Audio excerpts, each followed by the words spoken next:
YCP అధినేత మాజీ ముఖ్యమంత్రి జగన్ పై ఉండి ఎమ్మెల్యే రఘురామకృష్ణరాజు గుంటూరు పోలీసులకు ఫిర్యాదు చేశారు. జగన్ తో పాటు CID chief PV Sunil Kumar పైన ఇతర అధికారులపైన రఘురామకృష్ణరాజు ఫిర్యాదు చేశారు. కస్టడీలో తనపై హత్యాయత్నం చేశారు, చిత్రహింసలు పెట్టారని ఫిర్యాదు చేశారు. 2019లో నర్సాపురం నుంచి వైసీపీ ఎంపీగా గెలిచారు రఘురామకృష్ణరాజు. 2021లో రఘురామకృష్ణరాజును ఆయన పుట్టినరోజు నాడే హైదరాబాద్ గచ్చిబౌలిలో ఆయన నివాసం దగ్గర నుంచి అరెస్ట్ చేసి తీసుకువెళ్లారు. నోటీసులు ఇవ్వకుండా నన్ను ఎలాగ అరెస్ట్ చేస్తారు అంటూ ఆ రోజు రఘురామకృష్ణరాజు ప్రశ్నించారు. అయినప్పటికీ కూడా ఏపీ సిఐడి అధికారులు రఘురామకృష్ణరాజును అరెస్ట్ చేసి తీసుకువెళ్లారు. ఆ తర్వాత కస్టడీలో నన్ను కొట్టారు, కాళ్ళు వాచిపోయేలాగా కొట్టారు అంటూ ఆయన ఫిర్యాదు చేశారు. ఆ తర్వాత రఘురామకృష్ణరాజును మెడికల్ టెస్టులు కూడా పంపించారు. ఆ తర్వాత ఎప్పుడొచ్చినా రఘురామకృష్ణరాజు హైదరాబాద్లోనే ఎక్కువగా ఉండేవారు. నియోజకవర్గానికి దాదాపు ఆయన వెళ్ళలేదు బెయిల్పై బయటకు వచ్చిన తర్వాత. ఇప్పుడు ఆయన ఉండి టీడీపీ అభ్యర్థిగా గెలిచారు. ఆయన నర్సాపురం వైసీపీ ఎంపీగా గెలిచిన తర్వాత సొంత పార్టీ నేతలపైన ఆయన విమర్శలు చేయడంతో ఆయన్ను ఏపీ సిఐడి అధికారులు 2021 మే నెలలో హైదరాబాద్లో గచ్చిబౌలిలో ఆయన నివాసం దగ్గర నుంచి అరెస్ట్ చేసి ఆంధ్రప్రదేశ్కు తీసుకువెళ్లారు. నోటీసులు ఇవ్వకుండా ఏ విధంగా అరెస్ట్ చేస్తారు, ఏ కేసులో అరెస్ట్ చేస్తున్నారు అంటూ ఆయన ప్రతిఘటించినప్పటికీ కూడా అరెస్ట్ చేసి తీసుకువెళ్లారు. ఇప్పుడు ఆయన ఉండి నుంచి ఎమ్మెల్యేగా గెలిచారు. ఇప్పుడు గుంటూరు పోలీసులకు ఫిర్యాదు చేశారు. గతంలో ఆయన పైన హత్యాయత్నం చేశారు, చంపే ప్రయత్నం చేశారు అంటూ ఫిర్యాదు చేశారు గుంటూరు పోలీసులకు. AP CID chief PV Sunil Kumar పైన, ఆంధ్రప్రదేశ్ మాజీ ముఖ్యమంత్రి జగన్ పైన ఆయన ఈ ఫిర్యాదులు చేశారు. దీనిపై మరింత సమాచారం మా ప్రతినిధి రామారావుతో మాట్లాడదాం.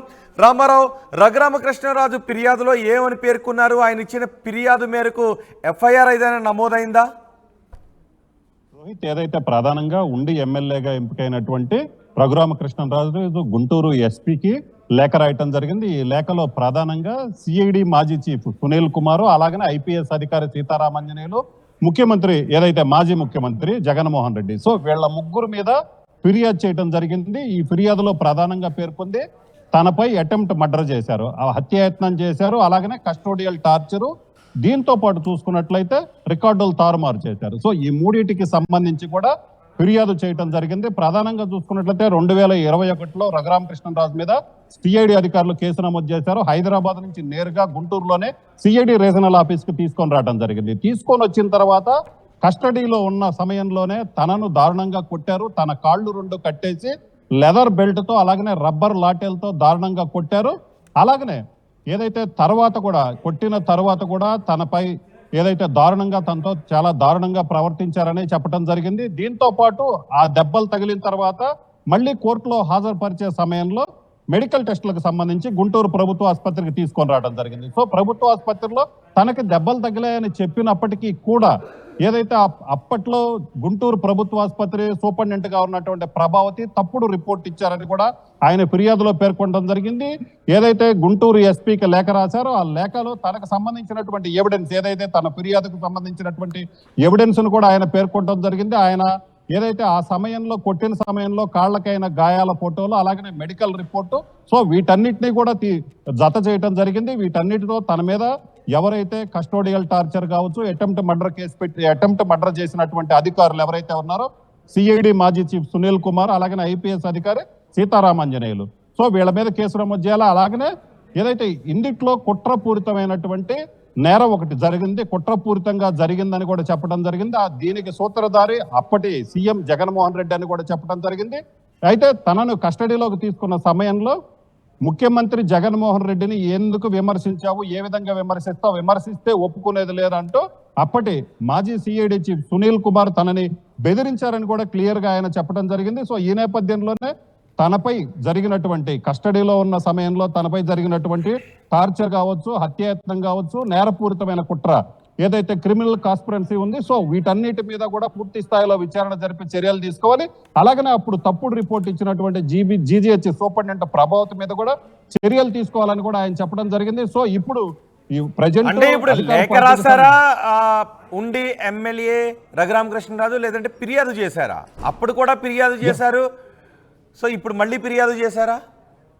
ఎస్ రోహిత్, అప్పట్లో వైసీపీ ప్రభుత్వం ఉండటంతో ఆయన ఫిర్యాదును ఎవరు తీసుకున్నటువంటి పరిస్థితి ఉంది. ఇప్పుడు ఏదైతే టీడీపీ తరఫున పోటీ చేసి ఆయన ఉండి నుంచి గెలవటం జరిగింది. సో అప్పటి నుంచి కూడా ఆయన పోరాటం చేస్తున్నారు. మొదటి నుంచి కూడా ఆయన ఫస్ట్ చెప్తుంది అదే, గుంటూరు రీజనల్ సిఐడి ఆఫీస్ కి తీసుకొచ్చిన సమయంలో తనను అత్యంత దారుణంగా కొట్టారు, లెదర్ బెల్ట్ తో పాటు రబ్బరు లాఠీలతో కొట్టడం జరిగిందని ఆయన చెప్పడం జరిగింది. అయితే గాయాలు కనపడకుండా అప్పట్లో తనని చాలాసేపు నడిపించారు అని కూడా ఆయన చెప్పడం జరిగింది మీడియాతో.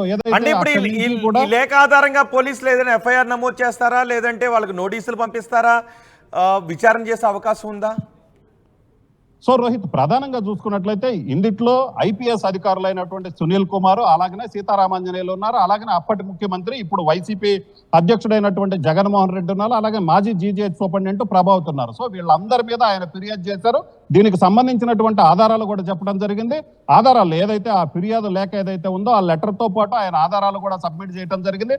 సో వీటన్నిటి మీద పూర్తి స్థాయిలో, ఎందుకంటే ఆయన ఫిర్యాదు చేసినప్పటికీ కూడా లీగల్ ఒపీనియన్ తీసుకోవటానికి పోలీసులు ఏదైతే లీగల్ ఒపీనియన్ తీసుకునే ఆలోచనలో ఉన్నారు. ఎందుకంటే లీగల్ ఒపీనియన్ తీసుకున్న తర్వాత ఫిర్యాదు మేరకు కేసు నమోదు చేయొచ్చా లేదా, ఎందుకంటే జనరల్ గా ఒక ఇన్సిడెంట్ జరిగినప్పుడు 2021లో జరిగింది. సో ఏదైనా ఇన్సిడెంట్ జరిగిన తర్వాత కంప్లైంట్ ఇవ్వటం, ఎందుకంటే 3 ఇయర్స్ అయిపోయింది. సో ఈ నేపథ్యంలోనే ఏం చేయాలి, ఈ ఫిర్యాదు మీద కేసు నమోదు చేయవచ్చా లేదా, దానికి సంబంధించి న్యాయ నిపుణులు సలహా తీసుకుంటున్నారు. సో సలహా తీసుకున్న తర్వాత దానికి సంబంధించి ఫర్దర్ గా ముందుకెళ్లే అవకాశం అయితే కల్పిస్తుంది రోహిత్. రైట్ రామారావు, వైసీపీ అధినేత మాజీ ముఖ్యమంత్రి జగన్ పై ఉండి ఎమ్మెల్యే రఘురామకృష్ణరాజు గుంటూరు పోలీసులకు ఫిర్యాదు చేశారు. ఒక లేఖలో ఫిర్యాదు చేశారు, లేఖ రాశారు గుంటూరు పోలీసులకు. జగన్తో పాటు CID chief PV Sunil Kumar ఇతర అధికారులు తనపై హత్యాయత్నం చేశారు, తనను చంపడానికి ప్రయత్నం చేశారు, కస్టడీలో అంటూ ఫిర్యాదు చేశారు. 2021లో రఘురామకృష్ణరాజు హైదరాబాద్లో గచ్చిబౌలిలో ఆయన గెస్ట్ హౌస్లో ఉండగా పోలీసులు అరెస్ట్ చేసి తీసుకువెళ్లారు. ప్రభుత్వంపై అసత్య ఆరోపణలు చేస్తున్నారు అంటూ కేసులు నమోదు చేసి రఘురామకృష్ణరాజుని తీసుకువెళ్లారు. ఆ తర్వాత రఘురామకృష్ణరాజు ఫిర్యాదు చేశారు, నన్ను కాళ్లపై కొట్టారు, నడవలేని విధంగా కొట్టారు అంటూ రఘురామకృష్ణరాజు ఫిర్యాదు చేయడంతో ఆయన అప్పుడు వైద్య పరీక్షలు కూడా పంపించారు. ఆ తర్వాత ఆ కేసు అలా నడుస్తూ ఉంది.